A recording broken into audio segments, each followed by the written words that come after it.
The stock market at record highs. Are you prepared for the next downturn? Corrections can be unforgiving. Smart investors know diversification is the key to financial security. Noble Gold Investments make it easy to diversify with gold. With over $2 billion in sales, Noble Gold has helped thousands of Americans add gold to their portfolios. Open a qualified account today and receive 2 5-ounce silver America the Beautiful coins as a thank you. NobleGoldInvestments.com. Don't let the next correction catch you off guard. NobleGoldInvestments.com. How are you? Hello, how are you? Good. I just want to drill in a bit about DOGE and some of the what? Quick, we've done it like 5 or 6 times. And about some of these like hirings and some of the unconstitutional moves they've been making. I don't like to be more useful here. When your claim is that you're trying to like make the government more efficient, and then you arbitrarily fire a bunch of people. Like for example, for the nuclear people, they were a bunch of them were fired, and then they had to get them back. You're wasting time and effort by randomly and arbitrarily picking how to handle these cases. If your claim is that you want to be efficient, you should just go and immediately start firing people. You have to like go over this with a lot more methodical effort, and that's not what's happening. And on top of that, the DOGE administration will not save enough money. Even if you were to fire every single government employee, they would not even be able to get to a fraction of how much revenue we need to get for taxes. That's not enough, and it's not helpful. No, I mean, I have these placards. Sorry. And when you go over those placards, you can flash them and say that like. I mean, it's $115 million. Yes. For equity assessment programs. That's a lot of money. No, it does not. And with regards compared this to is how not much, a lot of money. Compared to how much we need for to run the country. Hold on. This is a very important point. We need to use we're talking about scale here. About $2.6 trillion of revenue comes from our income taxes. If you're going to make these cuts, you need to meaningfully account for them. This is a false argument. I'm glad you're making it, which is that we shouldn't cut it because it's not that big of a deal. No, that's not what I mean. So should we cut this? $115 million for equity assessment of existing program policies. The point cut. The point is that if we're going I'm going to make the point, but do you think this should be cut? It depends. You need to make the argument that it's actually good. You can't just flash the dollar sign. I'm going to flash and it. then say equity that it's assessments bad. of existing program policies, $115 million. Yes, you have to justify that this program is helpful or not. You have to justify the existence of the program. Yes, it should not exist. Why? Why does it not exist? Well, Why first of all, the president signed an executive order saying no more DEI. Okay. Equity assessment should have no place in the U.S. government because equity is not constitutional. It's not in the U.S. Constitution. It's not an American value. Why? It's about redistribution. And $115 million is a grotesque amount of money to spend on it. So you should get rid of it to save taxpayer money. Now, it's not to your saving point, taxpayer money. It's $115 million to get rid of this. Now, it's also $144 million here of empty buildings. How about empty buildings?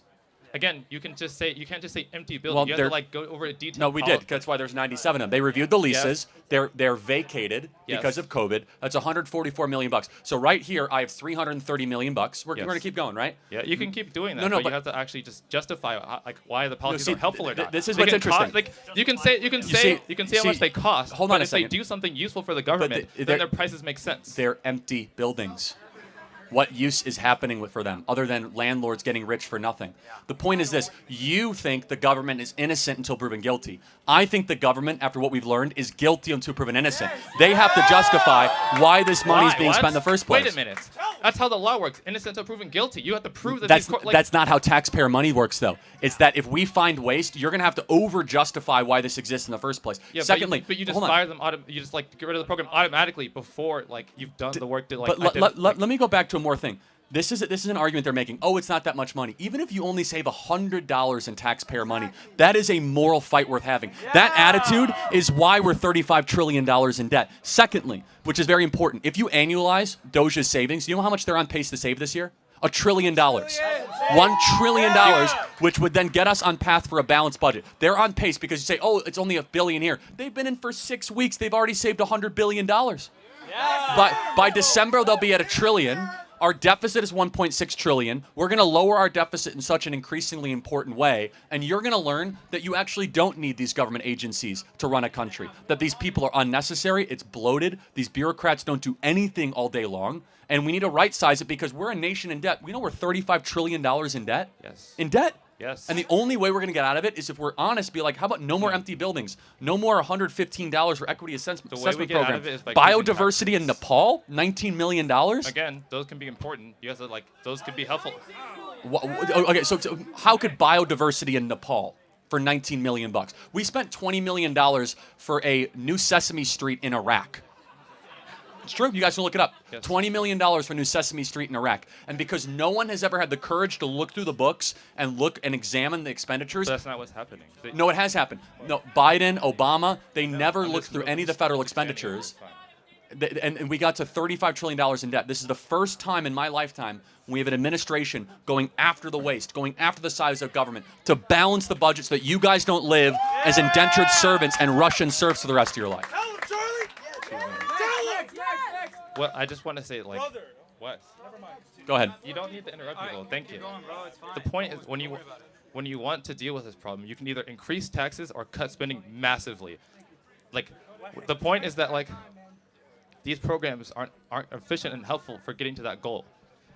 Yes, I just proved to you that they're on pace for $1 trillion of did not cuts. just prove that. But even if it's only $1 billion or $2 billion, that's admirable and noble. That's just so we're point clear. Is twofold. You have to both justify that these programs are bad, and think, no, you can flash design. This is a program. It costs this much money. We should cut it. That's not an argument. For why the program $1.5 is million good. for voter confidence in Liberia. Again, you can say that. You can say that. Do you know anything about Liberia? No. I happen to know a lot about it, but that's a separate issue. It's not about what I know. It's about the people in the government making these decisions. Yes, and they have proven themselves to be robber barons over the last 20 years. That are spending your money with reckless abandon and total indiscretion. And it's time that this is what's important. It's we the people, not we the government workers. And we've taken back the government. The government workers are also American people. Yes, but who works for who? Do we work for them or do they work for us? Which one? Yes. They work for us. Obviously. They work for us, yes. So we voted in November by popular vote and electoral vote landslide that this crap is over. And that's what we're doing. We overwhelmingly spoke. And so we're going to go piece by piece, department by department, and this is why it's important. You guys deserve a future where you don't have $35 trillion in debt, where you don't have $1 trillion deficit. You're not solving that problem by doing this. Again, $1 trillion. You have to address this. They're on pace to cut $1 trillion by December. That's big. Big. That's 75% of our deficit. Okay. But my point is that you have to meaningfully increase taxes or cut something don't. Cuts. Yes, you do. Well, I know that's what he's doing. They are meaningfully cutting spending. You have to cut taxes. You have to either raise taxes. No, you don't. Or massively cut spending. Got it. Let me just ask one final question. Yes. If Trump and Elon get this done and balance the budget and cut all this, will you give them credit? It depends on how successful. Wait, I am not finished speaking. Oh my God! It depends on how successful the country is afterwards. It depends. If you make a lot of cuts and the country becomes worse, then you didn't do your job. Okay, we'll see what happens. Thank you.